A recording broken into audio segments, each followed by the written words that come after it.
All right, college game days game of the week. We have number 11 Notre Dame back-to-back with college game day. 5.5-point favorite on the road at number 17 Duke.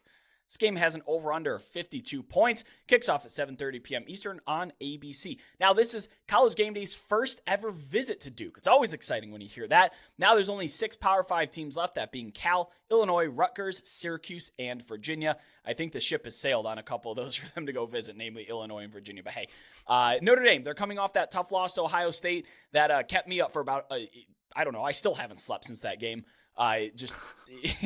You can either see it as a body blow theory or a get right theory. You know, they came and they took their lumps with Ohio State and they're ready to get back on the winning track, or they took a beating against Ohio State in just a game of attrition. And yeah, you know, they may be beat up coming into this one. I can't imagine, though, that they're going to be down for a college game day game. The atmosphere in Duke is just going to be too much. I can guarantee the Blue Devils are going to be up for this one. Mike Elko is going to have his guys ready to go, especially once they watched what happened against Ohio State last week. The Irish were completely stuffed offensively, aside from underneath throws against Ohio State, and they get a little reprieve versus Duke, but honestly not that much. Duke still fields a pretty good defense. They allow efficiency, but they don't allow explosiveness. They've allowed 6 20-plus yard plays. That's the second fewest nationally, behind only Iowa, but they are allowing a 45% rushing success rate, which is 115th. So they're going to let you have your yards, but they're absolutely going to cap your scoring potential. The blueprint's there. Does Duke have enough talent up front to replicate it? I don't know. And that blueprint being, you clog the inside gaps, you force Esime to spill outside, and then your linebacking core come down and clean up. Ohio State has the dudes at linebacker to be able to do that. And Audric Esime kills people with his explosive runs in between the tackles. So if you take away those rushing lanes for him, force him to dance around outside, you kind of take down what he does best. Notre Dame, they absolutely take what the opponent gives them, so they will take those short throws. Sam Hartman's not going to get greedy and aggressive. He's just going to take what you give him, and they're going to do the same thing on the ground. Duke is actually the number 1 coverage team in the country right now, according to PFF's grades, for whatever that's worth. Granted, they play Clemson, who in my estimation has really bad wide receivers, Lafayette, and I don't mean Louisiana Lafayette, I mean the FCS Lafayette, Northwestern, and UConn. But Notre Dame, they have decent receivers, but they're not like, you know, blow your doors off. So I think it's still a good matchup for Duke there. They've also allowed a 44% scoring rate in the red zone. That was certainly helped out by Clemson handing the ball back every time they got there that game, but it's still a stout defense. Yeah, Brett, this is an exciting game. Game day game. It's among my top 2 in the watchability scores. So I have Notre Dame minus 5.5. It's a 65% win expectancy.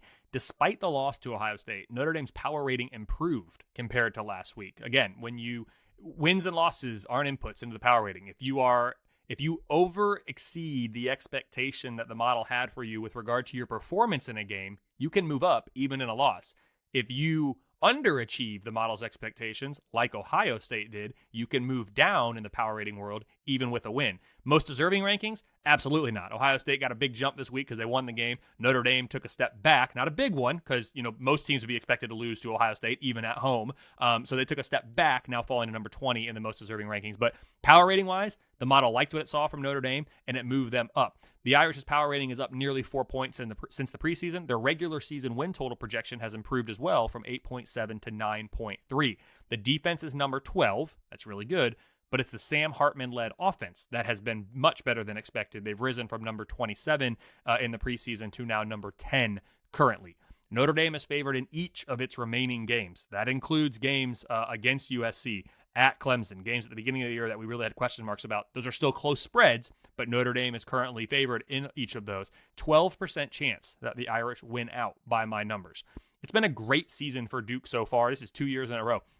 Talked about Kansas earlier. How about Duke, too? These college basketball blue bloods announcing themselves on the college football stage. I can get behind that. I'm good with that. Let's see how this goes. Can we make these schools, football schools, Probably not. But it's good when they can have some success in football as well. The Blue Devils are number 8 in my most deserving rankings. I know the AP has them at number 17.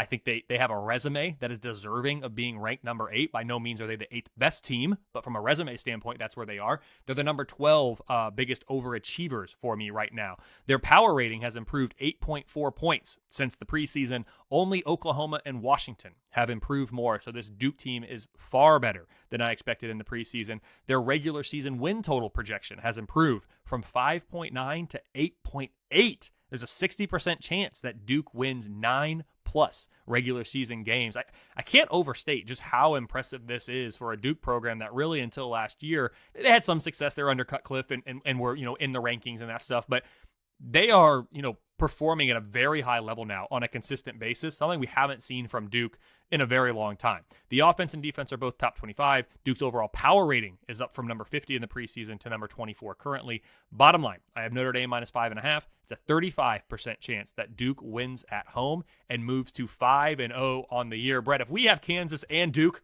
at 5-0, I'll just take one of them. If we have one of them at 5-0, what a story that would be for college football.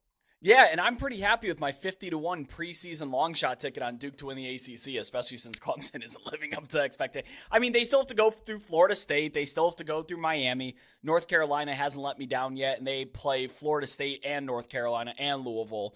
So they've got a uphill road to climb, but 50-1, man. 50-1, your implied odds are going to be much lower than what I'm about to give you. A 19% chance right now to make the conference championship game. Of course, once you're there, you got to win it. But a 19% chance to make it, a 1 in 5 chance, that's much better than your 50-1. Yeah, a smidge.